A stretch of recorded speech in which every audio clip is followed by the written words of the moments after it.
I'm Richard Lewis reporting for cadred.org, and I'm just here with SjoW from Team Dignitas, who's had a bit of a disappointing gadget show live competition. First of all, I can tell by your body language and the look on your face you're not overly happy with how it went. What's your sort of take on what went wrong? Well, today was the important day, I guess. Yesterday we just played for seed. We played best of one against everyone, and the first place would play the last place finisher. So it wasn't really that important, except the last game, which was the playoff, and I played select, and I lost 1-2. So that kind of sucked, but he's my teammate and he's really good, so I wasn't that disappointed back then. And today I played soccer and lost 1-2, and I'm pretty upset about that. Why are you surprised at how well Soccer has done this tournament? I don't think people expected him to do quite so well. He seems to be one of those players that people have sort of mixed feelings about. Did you feel like you were confident of beating him when you went into that game? Yeah. Well, I think it's against him. It's 50-50. My TVP isn't that good, and he's really good against Terran, especially. So, well, 50-50, and I slept well, and usually I beat him, but not today. Well, it's looking like we're going to see a lot of kind of Protoss players in the later stages. I've got to ask the question, I've been asking a lot of the players about this, the kind of imbalance in the game. Is this something that's imagined? Is this a real problem competitively? Does it need to be addressed sooner rather than later? And do you feel right now that Terran players and Zerg players are massively handicapped in the competitive game? Well, in this tournament there were 6 Protoss, so 4 Protoss and 2 Terrans, so they will get top places, and they were good Protoss, Hassobs and Soke, and Nanova, so they should get like top 3, at least 2 of them. But in general, I think lately they won a lot, and I feel like Terran has a lot of problems against them.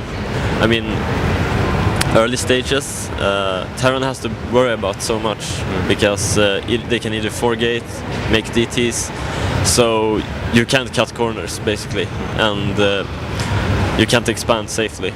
You need bunkers, so the advantage you get, you can't use it really, because you have to invest in bunkers, and you will lose momentum. You can't take up, and you will stay at tier 1 for a long time, and basically you can't go out until you get stim pack and medivacs. So I feel like it's really hard, and if Protoss expands, you can't punish it. Basically, if you want to punish it, you have to know for sure he's gonna expand before the game, and it's a gamble basically. And the only counter to it is like 3 racks all in, or 4 racks, and if it doesn't expand, it's over. Well, how urgently do you think this is an issue, or do you think it's kind of like sort of a bit like the kind of Brood War development, in the sense that was a very sort of slow progression in terms of the meta game and how people adapted to things?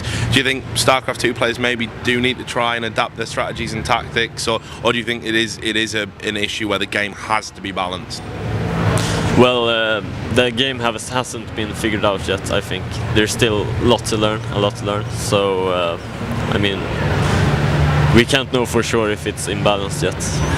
Okay. Well, another question, of course, now that you're out of the competition and you can sort of sit back and reflect on it, who do you think's the most likely candidate to win? I know obviously you're going to have a kind of a leaning towards Team Dignitas, but people are saying that Nanoa, coming off MLG Dallas, he's a favourite for this.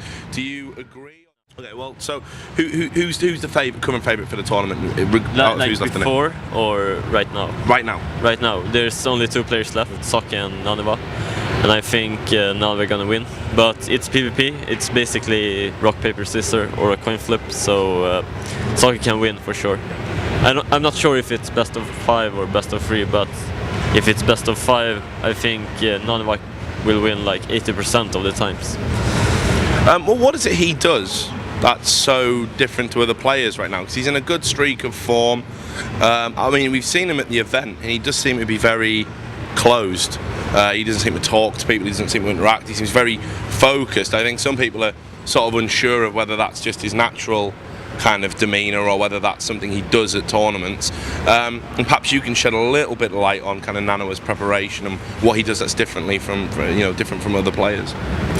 Well, he prepared a lot PvP, so he knows the matchup, PvP matchup better than anyone else. He basically, before MLG, he tried to figure out the counter to 4-gate, which it's the basics of PvP.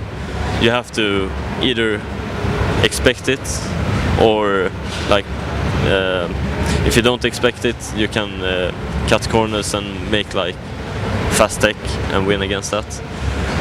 But you have to be prepared for 4-gate, and he made something like you get a good fast sentry, you force field the ramp.